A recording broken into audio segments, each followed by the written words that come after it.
El caso es que las falanges que se desarrollaron por el mundo, claro, no fueron las falanges de José Antonio, fueron las falanges franquistas, ¿vale? Falange española tradicionalista de los Jons.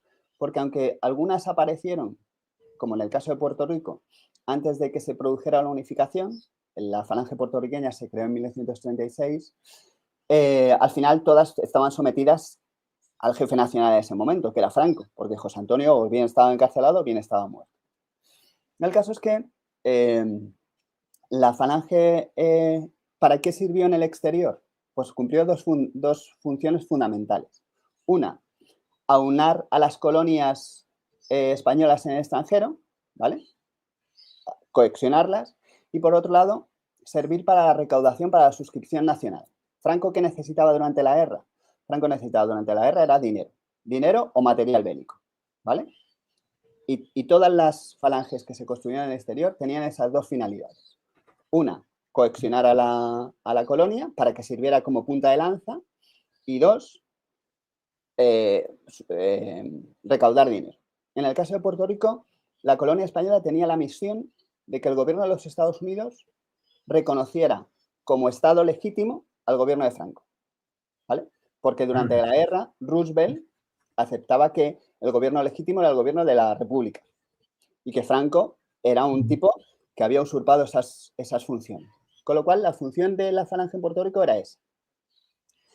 Y ahora, respondiendo a tu pregunta, y perdona por el exordio tan largo. No, es súper interesante y necesario, ¿no? Porque Pero, para contextualizar y entender. claro, la falange en el exterior solo se ocupaba de esas dos funciones.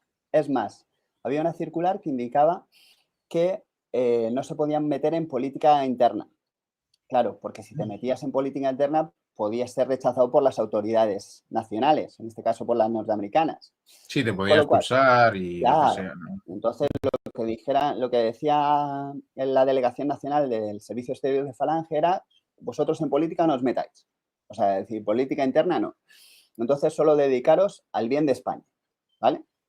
A recaudar dinero, fondos y a tratar de que el nombre de España esté bien posicionado.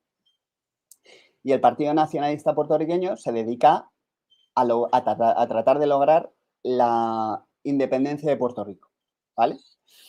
Es verdad que dentro del Partido Nacionalista Puertorriqueño, Pedro Albizu Campos era un ferviente católico, ¿vale?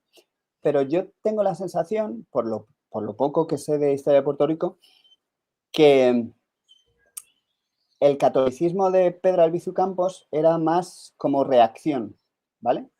Finalmente, yo lo que he visto es que el Partido Nacionalista Puertorriqueño defendía una especie de imperio español, ¿vale? Porque ya no estaba presente. Porque el que dominaba ahora era Estados Unidos. Y frente al imperio presente, en Estados Unidos, defendemos una época pasada en la que uno recuerda que había sido más feliz. Pero no era verdad. O sea, es decir, Puerto Rico tuvo una situación bastante compleja dentro de la monarquía hispánica, porque a lo largo de todo el siglo XIX, la mayor parte de las constituciones que se emitieron en España consideraban que Puerto Rico y Cuba, junto a Filipinas, eran provincias, en pie de igualdad con Cuenca o con Castellón. Pero a la hora de la verdad, eran gobernadas por leyes especiales, ¿vale? El voto, por ejemplo, no llegaba o no se ejercía de forma igual en Puerto Rico que en Cuenca, y el gobernador, en este caso el capitán general de Puerto Rico, era la institución más poderosa, ¿vale? Solo a partir de 1897, un año antes de que se produjera la guerra hispano-cubano-norteamericana, Puerto Rico logró una cosa que se llamaba la Carta Autonómica, ¿vale? Que le daba cierta independencia.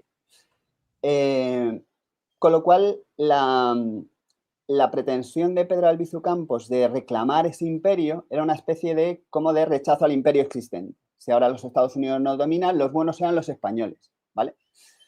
Pero Claro, pero Pedro Albizu cabalgaba muchas contradicciones, ¿no? Por un lado hombre, defendía eso, ¿no? Y por otro te defendía Betances, ¿no? Era como, como una sí, sí, mezcla sí, ahí sí. medio rara. Que... Y también es verdad que el corte este de los cadetes de la República, camisa negra, pantalón blanco, Mm. parafernalia pseudo-fascista, podía equipararlo con las organizaciones del momento, el partido nazi, o el partido fascista o la falange. Sí, que Pero yo he visto fotos ahí que llevaban sí, banderas, que llevaban sí, así, sí. o sea, el Pero, mismo estilo, el mismo estilo, claro, ¿no? pero después vas a la ideología, tanto el fascismo como el nazismo, y con la falange de José Antonio, son organizaciones muy inclusivas. ¿Esto qué quiere decir? Que para Hitler, como para Mussolini, como para José Antonio, todas las facetas de la población tenían que estar encuadradas en una organización del partido. Y así tenemos en el partido nazi las mujeres alemanas, la juventud alemana, los obreros alemanes, los campesinos alemanes, todas las cosas que hacían los alemanes tenían una función, un organismo en el partido nazi. Porque el encuadramiento de toda la población dentro de las estructuras del partido era una máxima, ¿vale?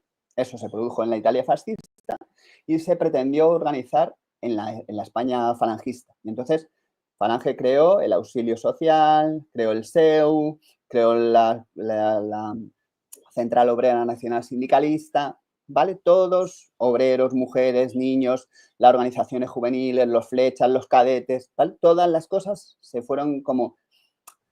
Esto después, dentro de la falange franquista, se diluyó un poco, porque aunque nominalmente existieran, la afiliación a todas estas organizaciones no fue obligatoria.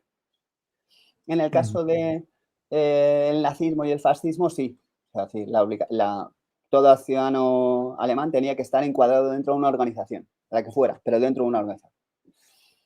El caso es que... Y una cosa curiosa, Bueno, ¿no? Que